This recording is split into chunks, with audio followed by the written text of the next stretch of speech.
Hello guys. Hello the world, the English lovers, the members.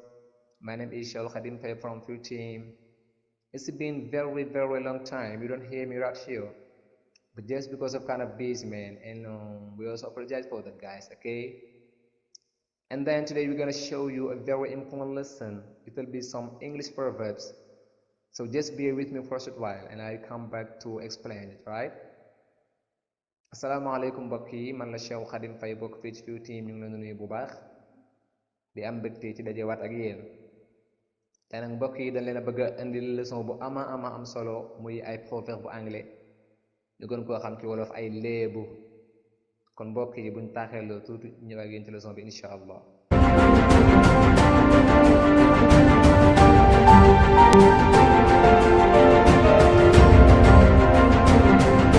mbokk yi suñu premier proverbe wala suñu léebu bi njëkk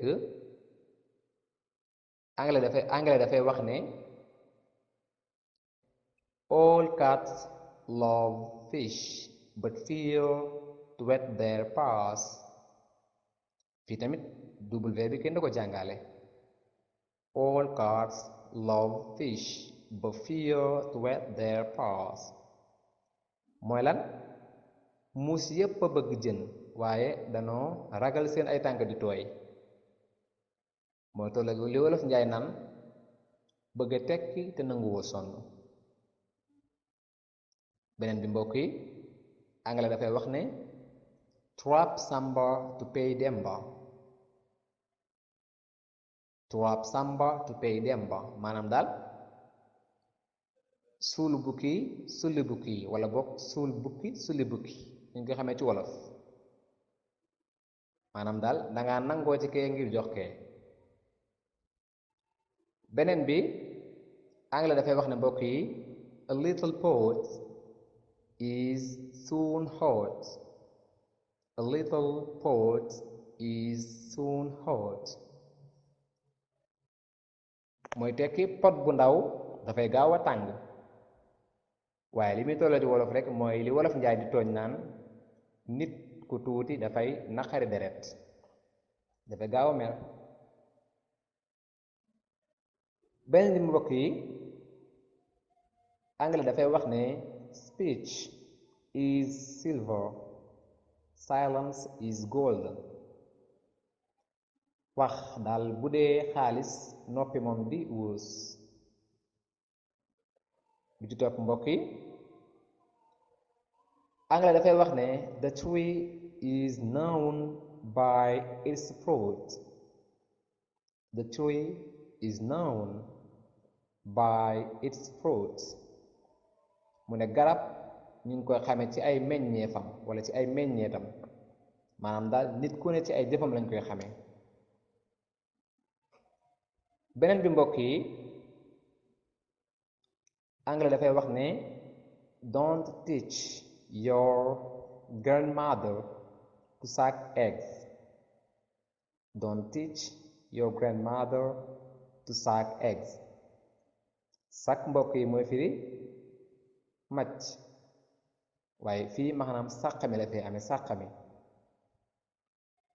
maanaam bul jàngal sa maam nu ñuy yéyee wala nu ñuy lekkee nen maanaam daal nit daf lay wax loo xam ne yaa ko gën a xam fuuf mu ñëw di la ko nettali nga ne ko don't teach your grandmother to suck eggs.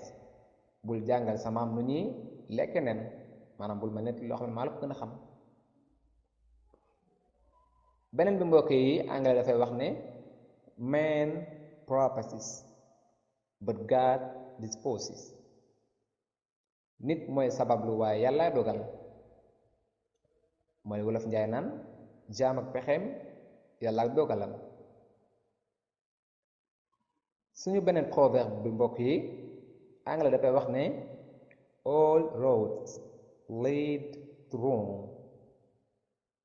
maanaam mën naa tollal li wolof njaay naan ñall woo gis ci dëkk la jëm ñall mbokk yi mooy yoon wu ndaw aw yoon wu ndaw maanaam daal yoon woo gis rek ci dëkk la jëm. bi ci topp mbokk yi anglais dafay wax ne a tree must be bent while it is young.